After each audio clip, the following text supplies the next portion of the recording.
大家好，我是木凡。当你莫名其妙开始咳嗽的时候呢，相信很多人都会以为应该是感冒吧。但是呢，其实感冒呢只是原因之一哦。依照咳嗽相关的症状不同，其实呢也能了解身体到底出了什么问题。我们今天呢都邀请到卫生福利部乐生疗养院胸腔科的董安修医师来跟我们好好谈一下咳嗽有哪些大学问哦。欢迎董医师。观众好，大家好，我是乐生疗养院的一个胸腔科的董安修医师。今天要跟大家介绍的是一个慢性咳嗽常见的一些病因，还有一些我们需要注意的事项。咳嗽大家都有，有些人咳得久，有些人咳的就是一下就过了。那是不是这个就是所谓的急性咳嗽跟慢性咳嗽？那它的差异又是差在哪里？急性咳嗽呢，一般来讲呢，就是我们最常见的就是像是我们感冒啦，感冒这种就是很常见一个急性咳嗽常见的元素。就以前感冒完后就是一些喉咙痛啦，或者流鼻水啊这些，然后后来就伴随一些咳嗽的症状。通常来讲呢，就是急性像这种感冒的造成的咳嗽，通常都是1到2个礼拜就会慢慢会改善，而它通常都是一个上呼吸道的感染，就是造成了一个就是咽喉这边的一些发炎啊，或者一些鼻涕倒流的状况。通常来讲就是它的咳嗽症状，一般来讲感冒的咳嗽通常是1到2个礼拜。就慢慢症状就慢慢自然的缓解掉。不过就有些人就是常会在诊间遇到有些人就是他就是3个礼拜以上啊，甚至好几个月都一直在咳嗽。那种咳嗽来讲，我们大概就定义来讲是只要3周以上的话，就是3周以上大概就是属于慢性的咳嗽这样子。那我们刚刚一直在讲急性咳嗽，其实我们今天主要谈的就是慢性咳嗽。那慢性咳嗽它有非常多的病因，那我们现在先来了解一下慢性咳嗽有哪些可能造成的病因呢？慢性咳嗽就是如上面所提到，就是常见的就是一些像是鼻涕倒流啊，一些咽喉的发炎，气管支气管的一些发炎，然后有的时候甚至进展到肺炎啊、热膜炎啊，然后另外就是像是支气管扩张或者一些肺部支气管的一些肿瘤，还有胃食道逆流、气喘、肺阻塞，还有一些感染性的疾病，然后另外还有一个就是药物也是有时候会造成一些慢性咳嗽的一个因素这样子。我们临床上最常看到大概是一个是鼻涕倒流，然后再来是气喘也是蛮常见的，然后其他部分来讲就是像是一些肺阻塞的一个常见的慢性咳嗽的因素这样子。可是我觉得很奇怪，因为鼻涕倒流不就是咳嗽，就是感冒咳嗽才会引起的鼻涕倒流，怎么现在反而有点好像倒果为因？鼻涕倒流反而是引发咳嗽的一个原因呢？鼻涕倒流基本上来讲，它常见的就是像是一些除了刚刚讲的一些急性的一些问题之外，还有一些更常见的是一些像过敏性的鼻炎啊。过敏性鼻炎的话，它常常会有一些就是一些流鼻水的一些症状啦，季节性流鼻水这些状况，或者有一些慢性的一些像是鼻窦的发炎，它也是会产生一些鼻涕倒流的一些症状。因为这些都是有些甚至会可能造成一些慢性的一些，就是会有一些这些鼻涕倒流的问题这样子。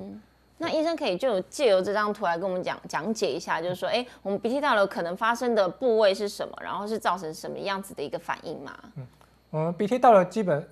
照字面上意义来讲，就是它是一个就是鼻子的一个就是产生的鼻涕那些的，或者是鼻水这些的，然后它也是算是一个刺激物啦。然后当你就是那些因为这些的分泌物就常常会往后流到一些像是鼻咽部啊这个地方，那这些会造成一些刺激发炎，就是造成一些咽喉的一些刺激的状况，然后长期慢性的下来，就是造成这边的一些慢性的一些发炎的状况，这个时候就会产生一些像咳嗽的一些症状这样子，对，然后病人大部分来讲都会有一些感觉到，就是有一些就是像是他自己会有时候会感觉到就是有东西啊鼻涕那种往后流的那种感觉，那我们也可以从一些就是看他喉咽部的一些的发炎，就是有时候可以看到一些发炎的状况。就认为它是一个就是鼻涕倒流造成一个慢性的咳嗽的状况。可是我感冒我也会鼻涕倒流，那这个慢性咳嗽的鼻涕倒流跟感冒的鼻涕倒流它有差异，它差在哪里吗？是它的浓稠度吗？还是没有，就是但感冒的那种状况的话，就是有些产生鼻水那种的话，当然时间就是感冒消失的话，当然就会慢慢改善。可是慢性咳嗽就是像是一些慢性的一些鼻炎啊，或者一些鼻窦发炎啊，然后它这种状况就是有时候会很长一段时间，然后就是病人就说，他可能会到那个就是过去的这1-2个月，然后就是可能都一直会有一些躺下来啦，然后就会有一些就像想咳嗽的状况，然后就觉得自己好像有一直流鼻水啦，或者有一些鼻涕的分泌物啦，有时候甚至鼻塞这些状况，然后只要常见就是一躺下，然后就是有时候早上一说，就是早上起来的时候就痰特别多，那这个时候就是有的时候就是会觉得像鼻涕倒流这个因素会造成的一些咳嗽这样子。那如果说是我今天有类似这样子的状况，那我如果还没就医之前，我想要改善，有没有方法能够改善？一方面来讲的话，这一部分来讲就是要看你是什么原因造成的一个鼻涕倒流。有些像慢性的鼻窦炎或者一些急性的鼻窦炎这种话，反而就是要去治疗它鼻窦发炎的因素。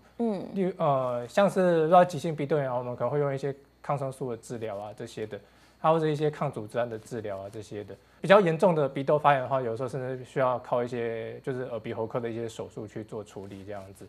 然后就像过敏性的鼻炎这一种的话，就是我们会用一些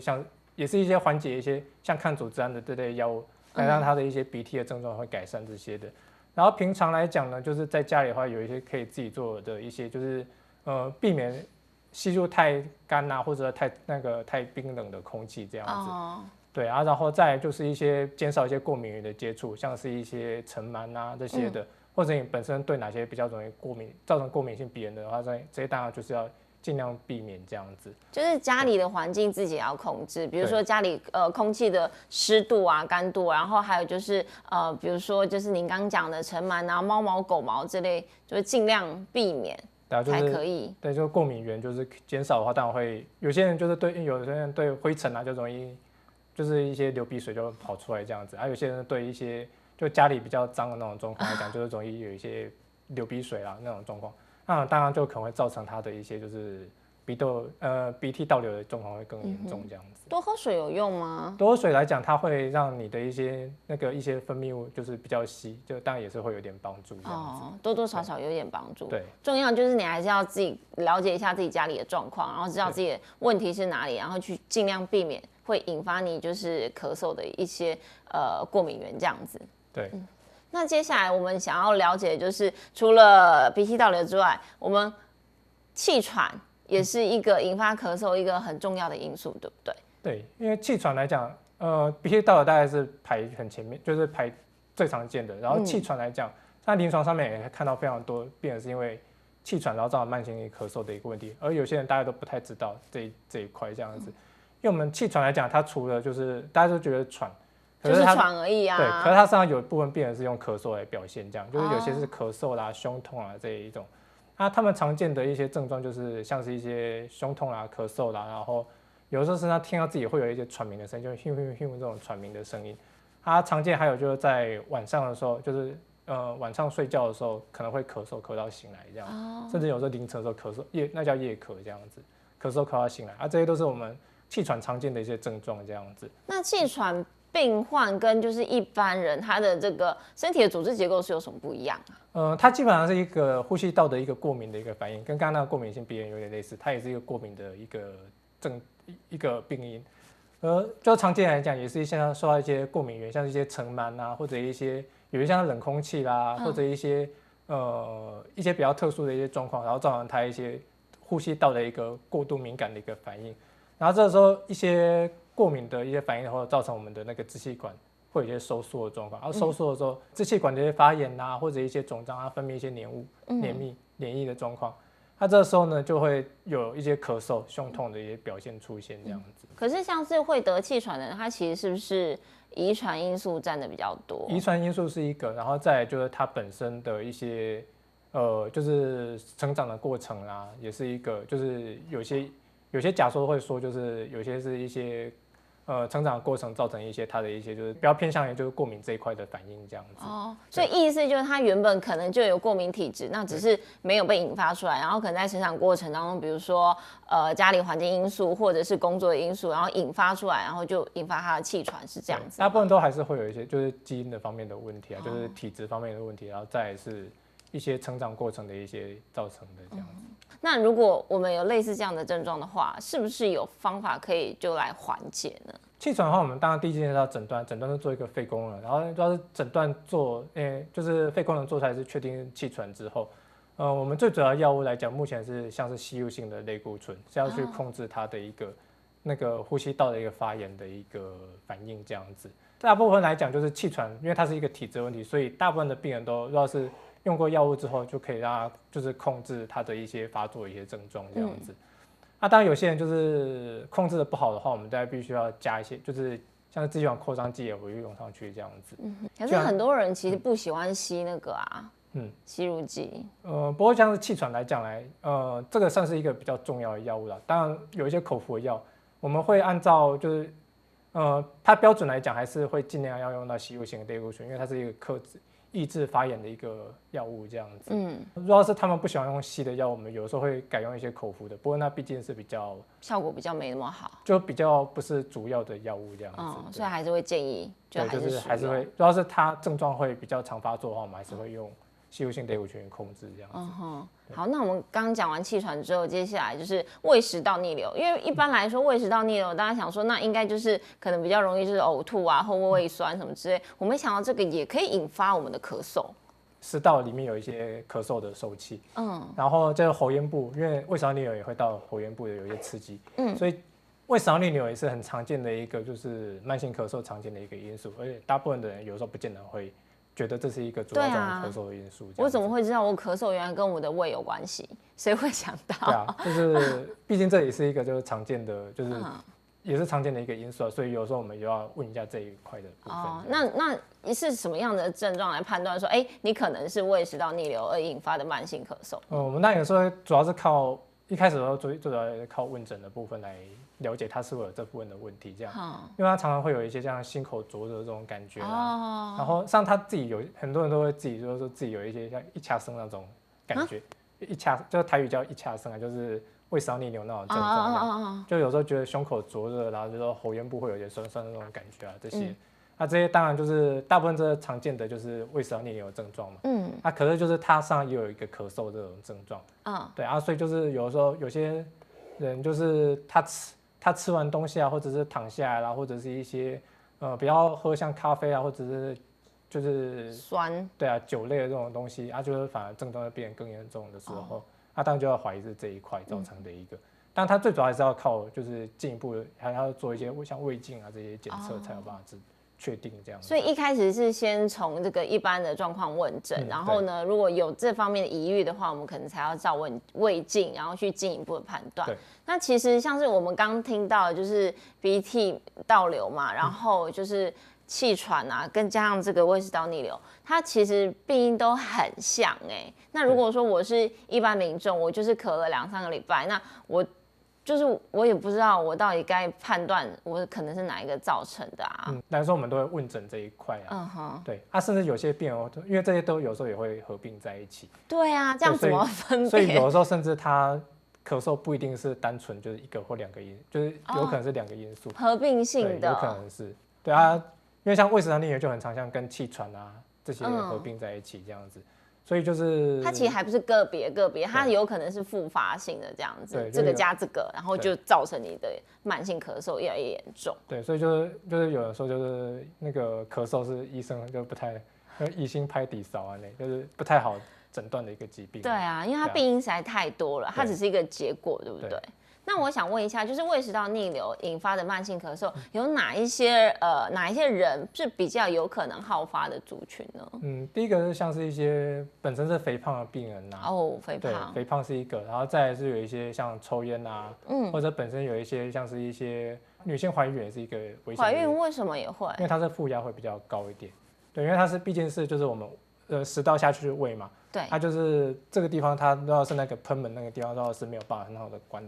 关注的话，它就是会有胃酸逆流的问题这样子，是挤压到。对，然后要是有这个体质的话，因为在喝像咖啡啦，然后是喝比较刺激性的东西啊，或者是那个酒啦之类的东西，它当然会加重它的一个就是发作这样子。对。所以如果就是你就是对于这个美食非常的在乎的话，你就比较有可能会发生这样子一个状况。本身当然也要。就是那个地方的那个括约肌，它没有办法关得很好的时候，就是你在有这些危险因子上去的时候，当然就容易发作这样子。那如果我有类似这样的状况，医生在日常生活中，我要怎么样子去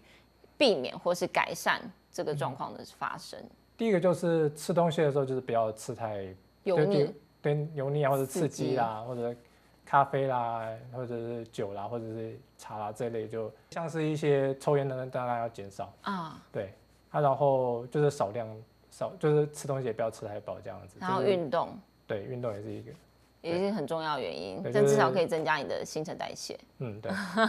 那我们接下来就是看完胃食道逆流之后，就是接下来看这个 COPD 这个肺阻塞。先请医生跟我们就是解释一下 COPD 是什么啊？COPD 是英文啊，然后它的中文以前叫做慢性阻塞性肺病变，现在已经变得叫做简称为肺阻塞。对啊，肺阻塞来讲呢，就是我们常见来讲，就是像是一个就是常见的病人族群，就是他抽烟抽很长一段时间，可能一天1包啦，然后就这样抽20年、30年，那就可能发病的时间大概是50、60岁，这个时候开始有出现现在常常会有一些持续性然后渐进性的一个咳嗽的状况，就是咳嗽的越来越多，然后再就是有一些痰也变得比较多啊，有时候伴随像一些胸痛，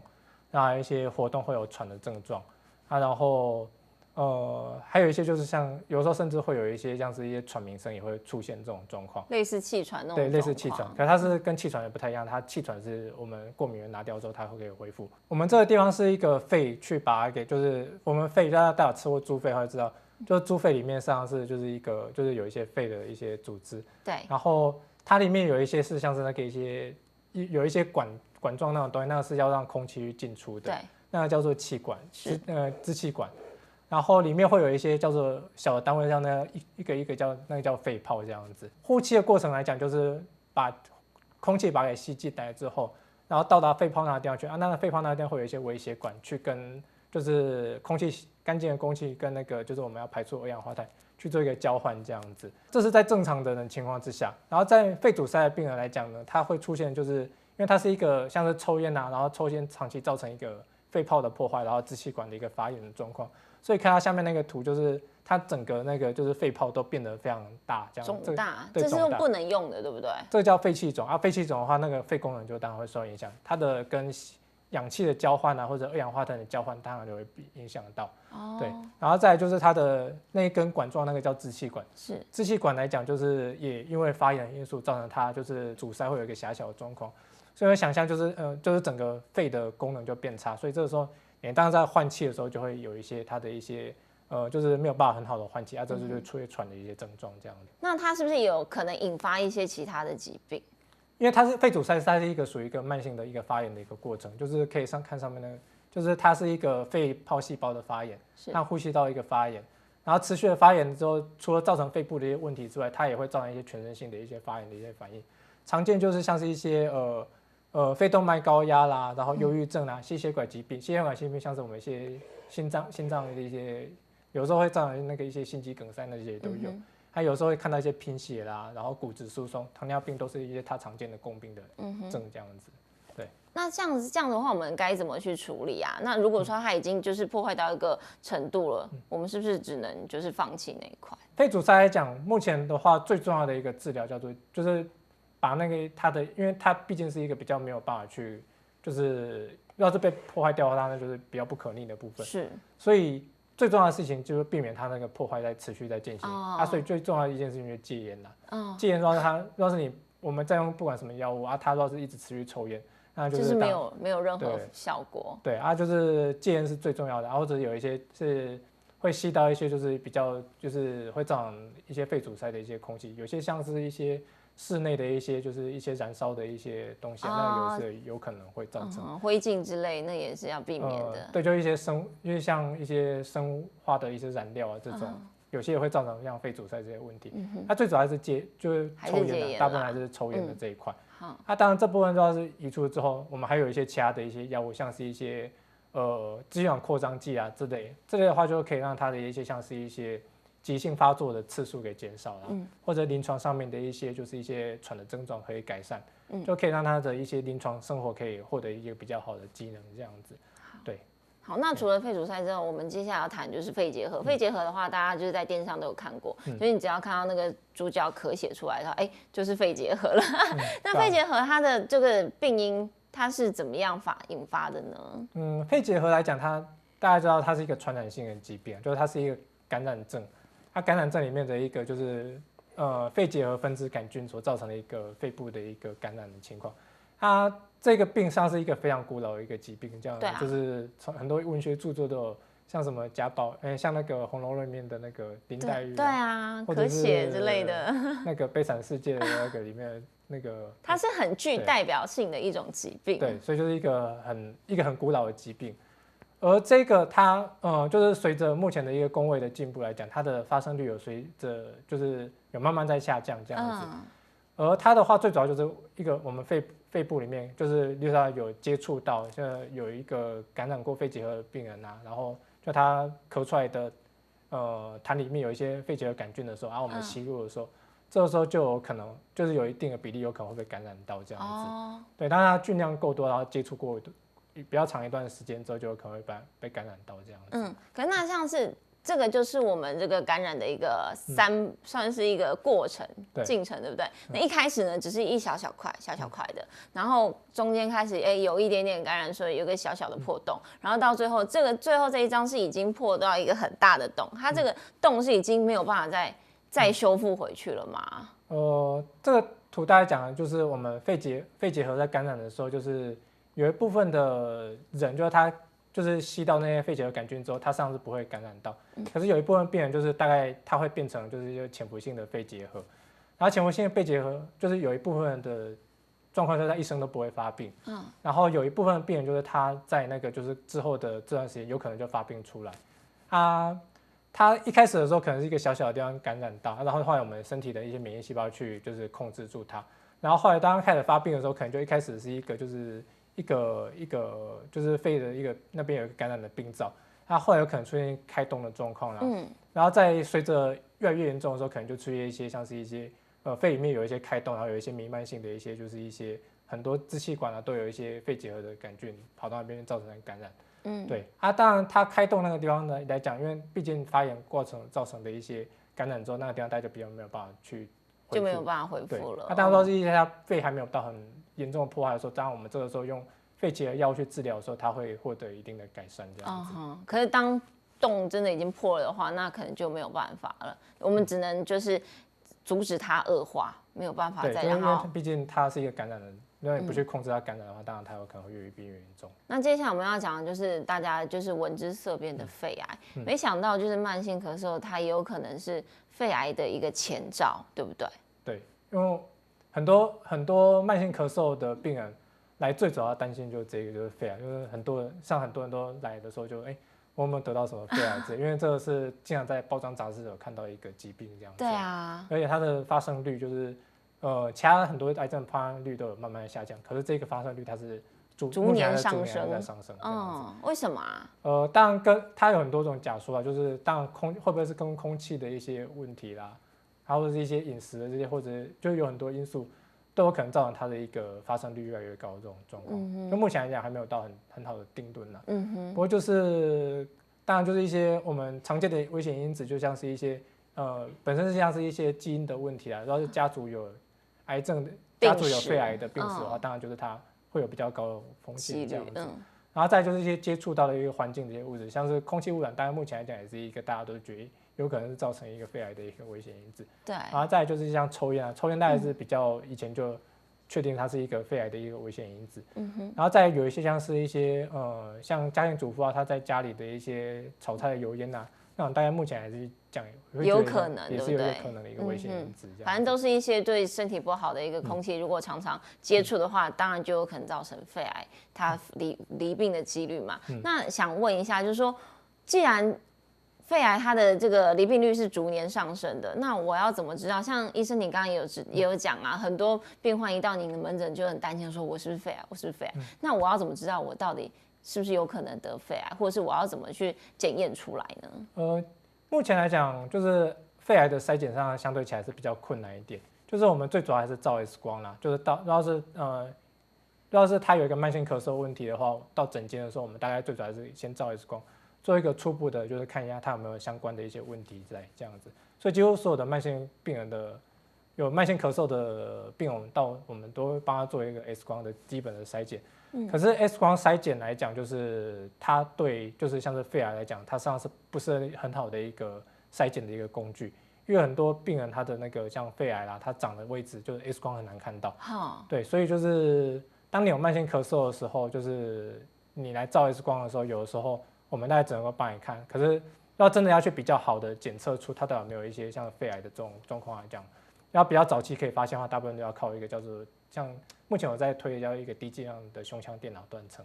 那个是检测比较准的。对，那个是可以比较全面看到肺里面，就是很小的结节都可以看得到。对，当然它有些问题在，像它一个就是辐射剂量啦，或者一个费用的问题，这些都是一个它就是比较没有办法广大的像我们一些其他的饲癌的筛检去一个广大的推行的一个原因。对，它像费用的话，自费也要就是有一些费用，对，有一些费用在这样子。好，没想到小小一个咳嗽的动作，其实背后隐藏的病因有这么多，不只是常见的感冒，甚至呢有可能是肺癌或者肺结核的警讯哦。观众朋友，你只要咳嗽呢超过3周，就要多留心了，或许有可能是身体在给你不同的警讯喽。感谢你收看，我是莫凡，我们下次再见喽，拜拜。